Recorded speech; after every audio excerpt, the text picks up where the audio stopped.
Welcome to another episode of Life and Whiskey. As always, I'm Jordan. Today we are going to start doing some comparison videos. First things first, we're going to do the Old Forester lineup. Now, these are just the bottles that I happen to have. And as far as the 1920 and the 1910 go, I did elect to go with the newer releases of these. I did drink through my 86 proof. And I'm starting to work my way through this 100 proof signature release. I'm just going to run through quick, give you the prices that I paid for these bottles. Now, some of these bottles I purchased a couple years ago, so the prices have changed. I will denote that best I can as I do it. What I'm going to do is I'm going to pour those into Glens. I got them marked on there. I'm going to mix them up, and I'm basically going to go through and blind taste. I definitely am not going to remember, 6 different whiskeys as I move the glasses around and stuff like that. I'm going to pour them on camera so that you guys can keep track and I can keep track of what's what when I go back and look at the footage. But I guarantee you I'm not going to remember, and I'm not really going to pay that much attention to what I'm doing as well, so that I'm hoping that nothing influences it. I'm going to give you notes and figure out which one I like the best. This is probably going to be a pretty long video. If you want, skip all the way to the end. Check out which ones I recommend and which ones I think are my favorites. And we'll go from there. So quickly before I start pouring, I'll give you the price rundown. I bought this one, this Signature 100, for $18.59. I bought this a year or two ago. And currently I know that this bottle at the cheapest liquor store in town has bumped up to $23 and change. It's like $23.20, something like that.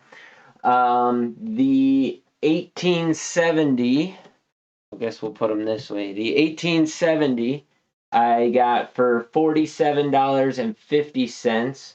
Boy, I got these all mixed up. We'll put this over here. The 1897 bottled and bond, $39.09.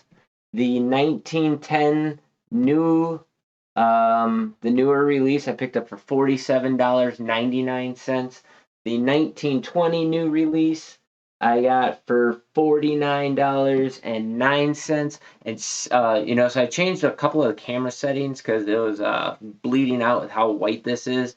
So hopefully it's not too dark on camera for you guys, and maybe the picture's a little bit clearer here.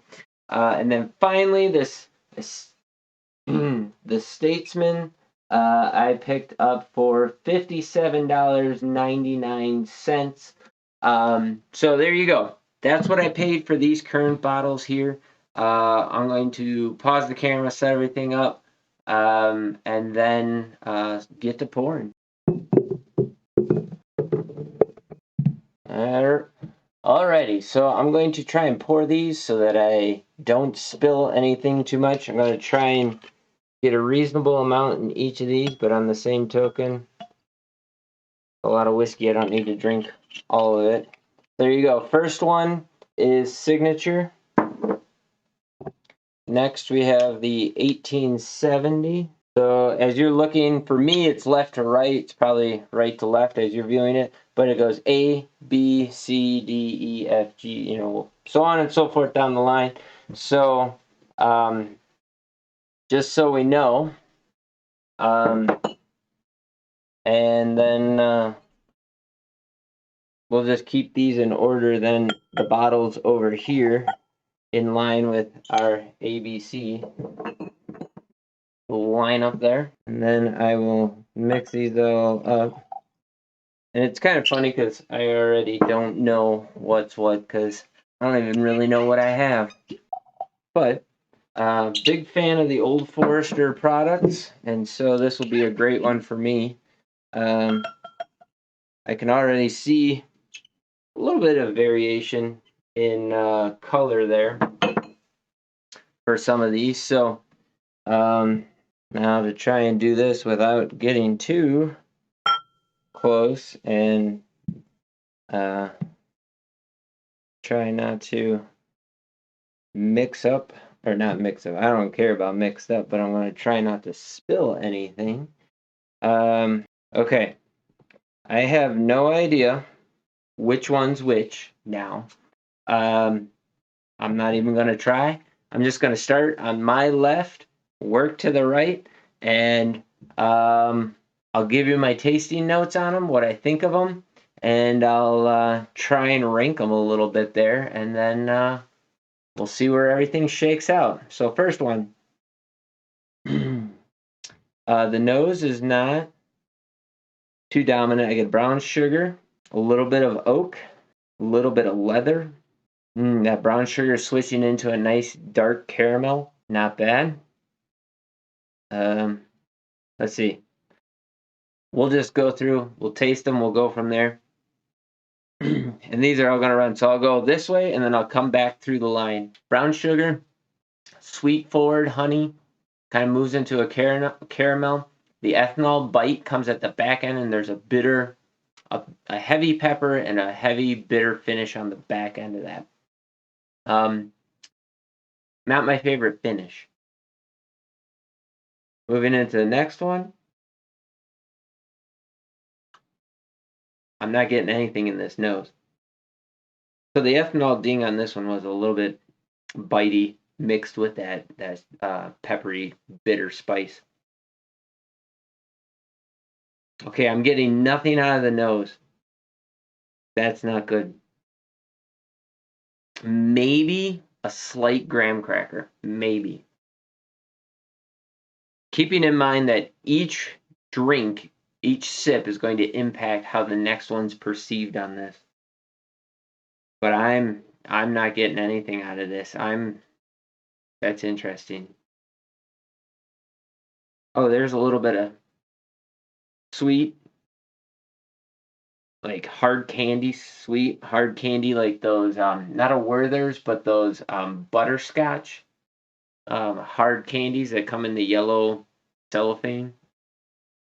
It was something similar to that. Maybe a graham cracker. I'm not getting a whole lot out of this. Let's see. It's very viscous. Let's see what we get on the taste. Starts out strong, sweet, creamy mouthfeel. Bit of graham cracker in there. Pick up a bitter, bitter pepper and ethanol towards the finish, but I picked up that bitter towards the middle. The very first half of that flavor profile was really nice. Finish was a little rough, so I'd say that one's outranking this one so far. Now this one is very dark fruit, like plum, cherry. Not much for sweet on the nose. Dark fruit though. Well, there's some graham cracker in there too. Creamy mouthfeel, but the flavor was really subdued. Not a lot of nuance. Very even keel in how it approached. I got those dark fruits, almost like a sherried kind of finish in there. A little couple of sweet notes up front, and then just kind of dissipated finish on that one. That one was, I don't know, it was all right. Number 4 in the glass. I get an ethanol-y dark cherry. That's really all I'm getting out of it. Not a lot of sweet in there. On the taste, I like the flavor a little bit better. Sweet forward, more even keel on the palate. Has a creamy, viscous mouthfeel. Not so much of that bitter that I'm getting out of some of the other ones. I'm gonna rank this one as number 1 so far. I'd say there was like 4 notes in that, and it was just more even keel. It was like small waves of flavor instead of spikes. A little bit more well balanced. Man, the noses on these are pretty subdued. It might have something to do that with the fact that in my basement it's fairly cool. It's probably about 60, 61 degrees down here. Again, those dark fruits are really dominating today. That one I got some nice brown sugar, and graham cracker with a dark fruit. Ooh, that one's winning.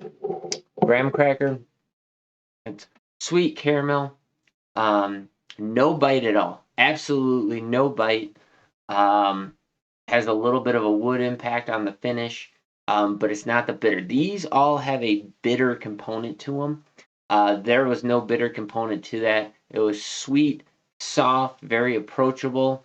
Some nice dark fruit, some nice oak flavors in there, kind of a nice sweet caramel in there, like a milk caramel in there. Definitely like that one the best so far. Um, Now this one smells like a caramel. Like if you took caramel and drizzled it over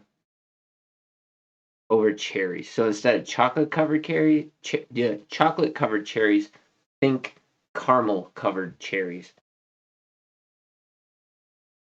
That's pretty much what I get out of this one. Just these light cherry notes, and then it kind of pushes into this apple blossom. Very nice. On the taste? Okay, on the taste. I don't know. These two are kind of hard.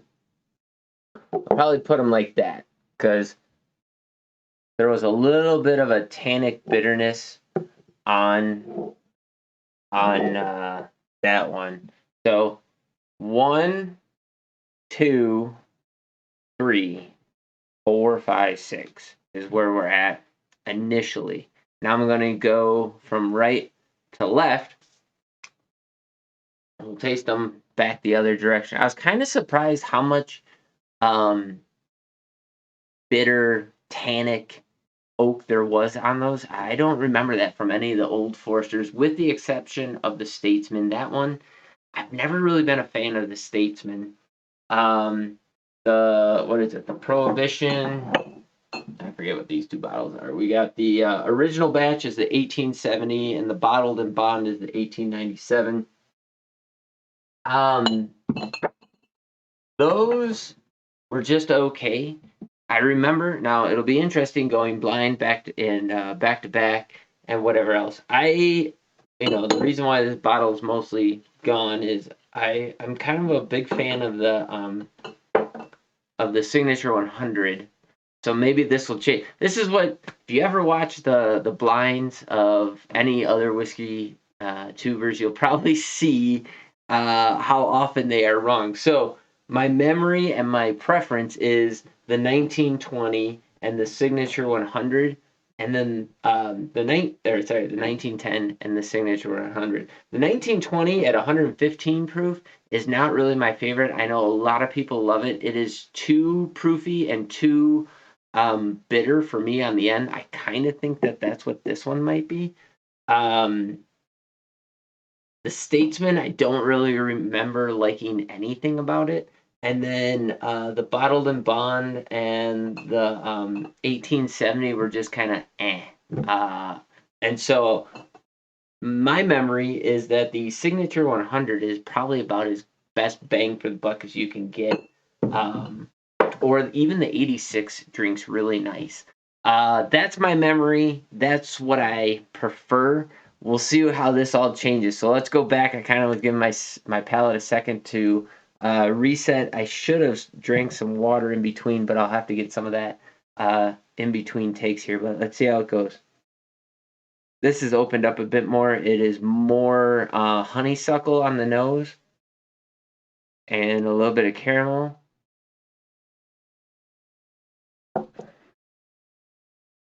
Ooh, that one really uh, mellowed out, really sweet, nice graham cracker, caramel, honey forward, mid palate. You pick up just a little bit of underlaying of oak, no bite, no anything. I like that one a lot. Let's see if these two maybe change direction going up here. Very similar in the nose, honeysuckle, deep, rich caramel, graham cracker. It's a lot creamier, buttery. on the mouthfeel. Okay, this one is challenging for me. The feel of this one is nicer. It's creamier, it's denser, it's more viscous and oily. The flavors are not as pronounced. This one, the flavors are more pronounced, but it might just be because that was the first sip I had. They're very similar. I think I'm going to switch these. I think I like this one more. It had more character than this. This was really good as well. Now this one all of a sudden just took on a super rich, deep molasses and cherry. Pretty good. A little less sweet than these two. Not so much of the caramel. Heavy in the graham cracker finish. Super heavy. Forward, it was like a dry like a wine type dry fruit. So like a fruit that's not as sweet, but the dark cherry, the dark plum. If you were to remove 50% of the sugar from one of those, that type of flavor profile. I'm gonna leave that one where it's at. I do believe. Yeah. Go to this one. See what we get out of this. Now in the nose, this is jumping up with butterscotch, brown sugar, and a dark cherry. No. Yeah, it's like a dark cherry. That bite kind of disappeared. There was like 3 notes in that one. I'm gonna leave this one as last because it was still kind of pretty bland. And now the after, like I'm starting to get a little bit like tannic, bitter notes now. But it was kind of level. There were some sweeter notes in there. I almost was gonna move it up because it had some nice sweet fruit cherry in there. I'm gonna leave that one where it's at for now. I might play with this order a little bit. That is caramel.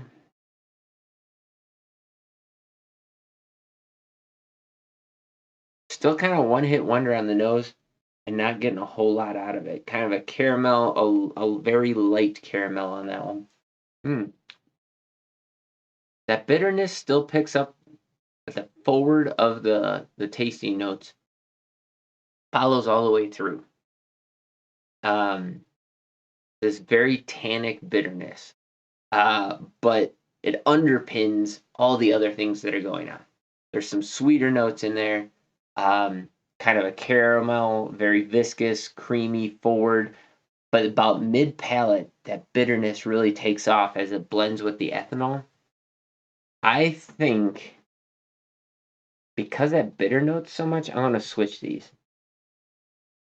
I actually like the more bland, even keeled flavor profile than I do that bitterness. A very, very rich molasses.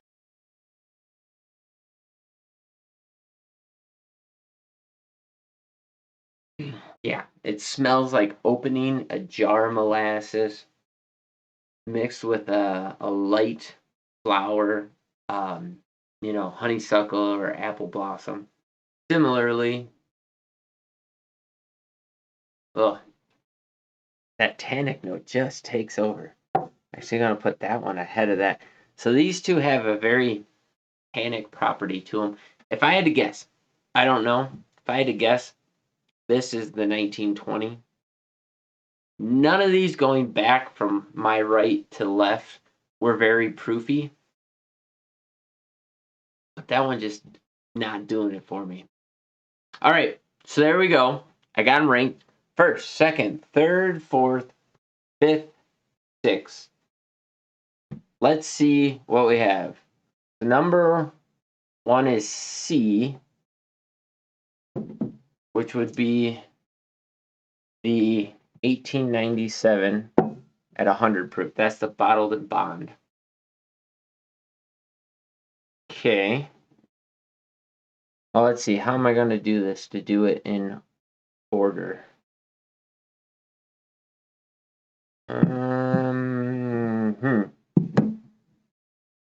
Well, we'll just move these all up a little bit. We got them in the order that we want them. But so first, second, third, fourth, fifth, sixth. And I'm debating these ones. Anyways, so this is E, A, B, C, D, E. This is the 1920. D, A, B, C, D. This is the 1910. So there you go. 1910 didn't hit as good as I thought. B, the 1870. Number 2 is F, which is the Statesman. Interesting. That makes this the Signature 100. So Signature 100 won. It beat out the Bottled and Bond, the 1920. I thought 1910 would rank a bit higher because, and especially, so this is the newer edition. Go back, check out my 1910 comparison. I review this newer edition versus the older edition that I have. Same with the 1920. And the newer editions of both of those far exceeded the older editions. And yeah, definitely check those ones out. So this is very interesting to me. I would not have guessed that this is how it would rank out. But, so we got 100 proof. What's our Statesman coming in at? 95, 90, 93, 115, and Bottled and Bond 100. There you go. Drop in the comments down below what you think. What is your favorite Old Forester product? Do you have one? I find that if proof comes through in the palate, I tend to rank things lower. I like higher proof items because more flavor tends to come forward, but I'm not a fan of tannic, bitter oak notes, which is often what you get when you age for longer time periods and at a higher proof. So even though I like higher proofs, it's only when I can't tell. Like, my favorite thing to drink is when I'm drinking something 110 to 130 proof, and I'm like, man, this tastes like 100 or a 90 proof, somewhere in that category or that range of proof whiskey. If it's really hitting me and beating me up quite a bit, I'm not a huge fan of that. So,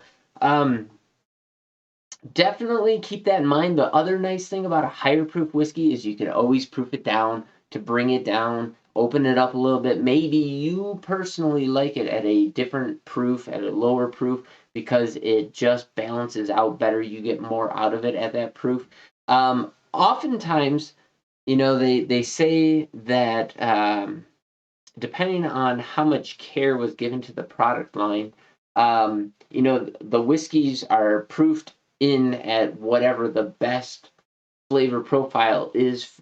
So the proof is brought down to the point where the master blender or distiller thinks that whiskey shines the best. That's not always true. Sometimes, like a bottled and bond product, they are all sitting at 100 proof. And sometimes people just throw stuff in a bottle, or they have a bunch of old barrels that they decide to throw into a batch. Whatever the reasoning is behind stuff, it's not always true. But the nice thing is with a higher proof, you have a lot more wiggle room to be able to proof that whiskey down and find that area that you really, really like. You can still do that with a lower proof whiskey. You just run the risk of proofing it down to the point where it's just water and you don't really get the character that whiskey might actually have in it. So final thing, number 1, number 2, number 3, number 4, number 5, and number 6, 1920. I kind of figured 1920 was going to be down at the bottom of the pack anyways. It was a tie between the Bottled and Bond and the 1920. I am surprised that the 1910 came down so low. I really am. I was a big fan of this. I still am a big fan of this. So maybe not, compared to other Old Foresters at the time, I will still definitely be reaching for this. And then the Signature 100, you just can't go wrong with it. So there you go. Drop in the comments down below what you think. Any comments you have on it. It is March 25th as I record this. This will be coming out on BitchUte probably the 3rd week of April, 2nd week of April, 2023. If you're watching this on YouTube or Rumble, it is probably 2025. But nonetheless, hopefully the world still exists at that point. You guys have yourselves a great day. Like, comment, subscribe. Feel free to share this out with anybody who you think might enjoy this. I personally am a big fan of the Old Forester product line, and I don't have a lot bad to say about it. When you get down to here, those tannic notes are not my favorite. Some people really enjoy that, but I don't know. Keep that in mind. See what you think. I'm kind of surprised that these two are right next to each other. But there you go. You guys enjoy your day. We'll catch you in the next video. Thanks for watching.